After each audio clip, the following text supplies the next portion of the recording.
पैदा होता है तो औरत से पैदा होता है, लेकिन क्या है, किसी के नाभि से कमल निकल आया, कमल से ब्रह्मा निकल आया, और बाप ने एक कमाल किया झूठाई का, पाखंड का, और बेटे का कमाल देखिए क्या किया, ब्रह्मा के मुख से ब्राह्मण पैदा हो गया, भुजा से क्षत्रिय पैदा हो गया, पेट से बनिया पैदा हो गया, पैर से शूद्र पैदा हो गया।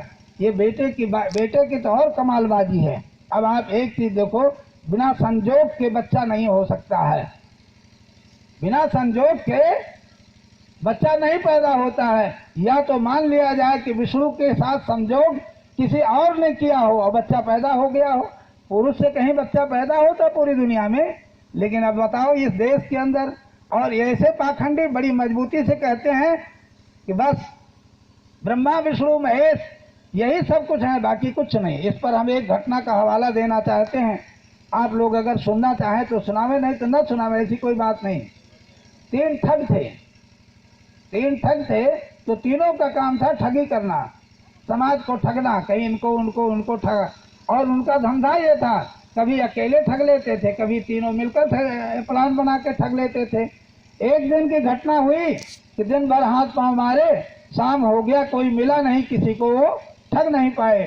शाम हुआ तो एक जगह इकट्ठा हुए और आपस में बात कर रहे हैं, आज कोई मिला नहीं किसी को, हम लोगों ने ठगा दी।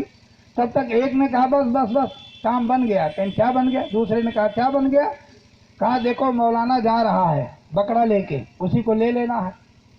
तीनों प्लान बनाए कि उस मौलाना से बकरा ले लेना है। प्लान क्या बनाया?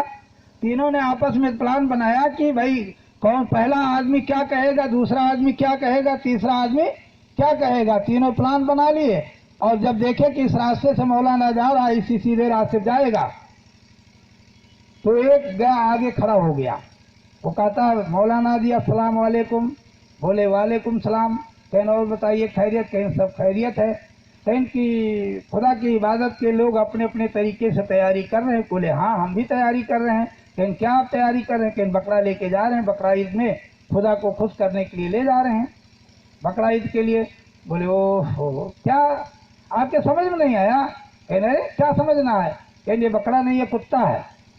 अब वो जैसे वो कुत्ता कहा तैसे वो गुस्से में हुआ, गाली देके भगा दिया। अब आगे गया तो दूसरा ठग मिला, उसने भी लंबा सलूट मारा, मौलाना जी अस्सलाम वालेकुम। बोला वालेकुम सलाम। कहीं और बताइए खैरियत? कहीं की सब ठीक है। बोले कि खुदा की इबादत के लिए लोग अपनी अपनी तैयारी से कर रहे हैं। बोले हम भी तैयारी कर रहे हैं। कहीं क्या तैयारी कर रहे हैं? कहीं हम बकरा लेके जा रहे हैं। बोले क्या बताया जाए? आपके समझ में नहीं आया? आप तो समझदार कुछ लगते हैं। कहीं क्या समझ में नहीं आया? कहीं कह रहे बकरा नहीं ये कुत्ता है। उसको भी गाली दे के भगा दिया, लेकिन उसको भ्रम हो गया कहीं गड़बड़ तो नहीं है। एक ने कहा और दूसरे ने भी कहा कहीं कुछ गड़बड़ तो नहीं है। अब उसके बाद आगे गया, तीसरा ठग मिला। तीसरा ठग, उसने भी लंबा सलूट मारा, मौलाना जी अस्सलाम वालेकुम। वालेकुम सलाम। अब हाल चाल लिया, उसका कहा कि आप क्या कर रहे हैं खुदा की इबादत के लिए? बोले हम बकरा लेके जा रहे हैं। बोले आपके समझ में नहीं आया, लगता है आप बिल्कुल मूर्ख हैं, आपके समझ में है। कहीं की क्या? कहेंगे ये बकरा नहीं कुत्ता है। तब तक उनका मामला पक्का हो गया, वो समझ गए कि ये बकरा नहीं कुत्ता है। तो कहीं कि अब बकरे को छोड़ दिया, भगा दिया, बात जा। अब अगली बाजार में 2-4 लोगों को साथ में लेकर जाएंगे, जान समझ के बकरा खरीदेंगे, तो धोखा नहीं होगा। अब की बार धोखा हो गया। तो अब आप एक चीज देखिए, ब्रह्मा विष्णु नाम के ये 3 ठग विदेश से आए, और इन लोगों ने अपनी जो चाल बट्टा, छल कपट, धोखाधड़ी, बेईमानी, ठगी, सारे कुकर्म अपनाया, और इस देश की मानवता पर आधारित संस्कृति को अपने छल कपट के द्वारा, धोखाधड़ी के द्वारा तमाम तरह के हथकंडे अपनाए और नष्ट करके रख दिया। और उसके बाद फिर क्या, ये स्थिति बन गई देश की। और देश भारत ही एक अलग देश है, एक अकेला देश है। इतना बढ़िया देश, इतना बेहतर देश दुनिया का कोई देश नहीं है। यहाँ 3 तरह का मौसम है। दुनिया के किसी भी देश का, भारत का किसी भी भूभाग का पेड़ पौधा भारत के किसी न किसी भूभाग में आसानी से उगाया जा सकता है। ठंडा का ठंडा है, गर्म का गर्म है, और मध्यम भी है ना। लेकिन एक चीज ये है कि दुनिया का सबसे निकृष्ट देश, सबसे ज्यादा मूर्खों का देश, सबसे ज्यादा जाहिलों का देश अगर पूरी दुनिया में अगर कोई है तो भारत है। उसका कारण यह है कि आप 3 ठग को अपना ईष्ट मानते हैं, और 3 ठगों के वंदना करने वाले या स्तुति करने वाले, आप चाहे वो कोई भी हो, उसको क्या आप समझते हैं? वो ठगों का ही गिरोह है। अब वो गिरोह जितने देश के अंदर चलता रहेगा उतने आपका विनाश होता रहेगा, देश का विनाश कर देंगे ये सारी चीज। अब आप एक चीज देखिए, हम अगली लाइन ले चलते हैं। बौद्ध धर्म के विनाश करने के बाद, बौद्ध धर्म के विनाश के बाद और सिद्धार्थ गौतम बुद्ध के 2000 वर्ष के बाद कबीर साहब इस भारत भूमि में पैदा होते हैं, और जब से जानने लायक हुए और अंतिम समय तक उन्होंने समाज को सचेत करना जारी रखा। और ये भी है, सिद्धार्थ गौतम बुद्ध तो राजा के लड़के थे ना, और उनके प्रचार के समर्थन में राजाओं का भी समर्थन था कि नहीं था? और कबीर के समर्थन में, कबीर फक्कड़ थे, उनके पास कुछ नहीं था, गरीब के बेटे थे, उनके समर्थन में कोई नहीं था, न कोई राजा था, न कोई जमींदार था, उनका सहारा खाली एक था, सत्य। सत्य बोलो, सत्य की खोज करो, सत्य का प्रचार करो और सत्य पर स्वयं चलो। और सत्य के आधार पर उन्होंने अपने विचारधारा को आगे बढ़ाने का उन्होंने प्रयास किया। उस सत्य के प्रचार में उन्होंने जीवन लगा दिया। और ये भी नहीं, अगर कबीर साहब की विचारधारा में खोट होता तो आप एक बात नोट कर लीजिए, आज पूरे भारत के अंदर कोई भी जिला ऐसा आपको नहीं मिलेगा, और बांग्लादेश पाकिस्तान मिला के और अफगानिस्तान में भी ऐसा है, और भारत ही ले लीजिए, कोई जिला आपको नहीं मिलेगा जहां कबीर के नाम पर कुटिया मठ आश्रम ना हो। उस सत्य विचारधारा को अपनाकर लोग आंदोलित हुए, पूरे देश में प्रचार किए, और जनता जिसको आदमी नहीं जानवर से बदतर जीवन जीने के लिए यहाँ मजबूर किया गया था, उन लोगों के अंदर प्रचार करते करते जान आई। और ये भी आप समझ लीजिए, अगर कबीर का दर्शन न होता, कबीर की विचारधारा न होती, तो आप आजादी के नाम पर 1857 का गदर और 1947 की आजादी कितना दिन हुआ? 90 साल। और आजादी के बीज बोने में अगर 10 साल लगा दिया जाए, मान लिया जाए, तो 100 वर्ष इस भारत को आजादी की लड़ाई लड़ने में लगा। अमेरिका भी गुलाम हुआ, जापान भी गुलाम हुआ, लेकिन ये है वो 5 साल, 7 साल, 10 साल के अंदर तैयारी करके आजादी की लड़ाई लड़ लिए, जीत गए, आजाद हो गए। लेकिन भारत गुलाम हुआ तो हजारों वर्षों तक गुलाम रहा। इनको क्या है, 100 जूता खाएं, तमाशे घुस के देखें। यहाँ तो मुर्दा हो गए, यहाँ आदमी रह ही नहीं गए।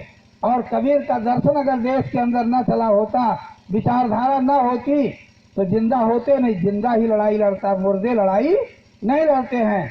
मुर्दे तो क्या है, चाहे 1 जूता मारो चाहे 100 जूता मारो, कोई फर्क नहीं पड़ता। लेकिन जिंदा अगर होगा तो उसका प्रचार करेगा, उसका विरोध करेगा, लड़ाई लड़ेगा। तो कबीर के दर्शन की ये देन थी।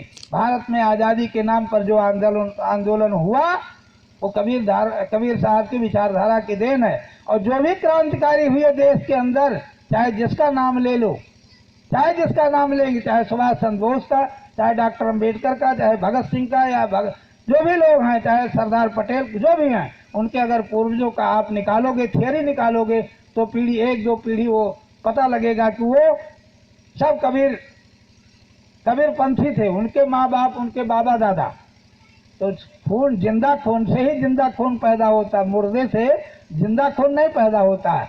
तो अब आपको हम दर्शन पे ले जाना चाहते हैं। एक बात और है, हम तो बात बोलते हैं तो लोग बौखला जाते हैं।